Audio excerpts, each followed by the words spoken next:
Welcome, here I've got Samsung Galaxy A12s and I'm gonna show you how to turn on and off the camera grid lines at this device. So let's start by tapping on the camera button to open it, and for now we are on standard photo mode. From here let's go to the left corner button to open the advanced camera settings, and now we have to slide a little bit down to the useful features category.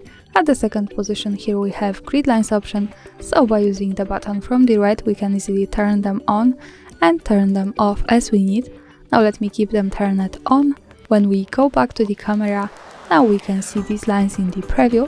They are useful, for example, when we want to use the rule of third in photography or making experiments with composition. And of course remember that these lines are not visible at the real picture, so when I take a photo and when I go to the left to the button that follows us straight to the gallery, we can't see the grid lines at the real picture, so they are only to help us taking better photos. And of course when we don't need them, we have to go back to left corner settings, slide down again to useful features and tap to the grid lines button from the right. So for now, in the preview, the grid lines have gone. And that's all, thanks for watching, subscribe our channel and leave the thumbs up.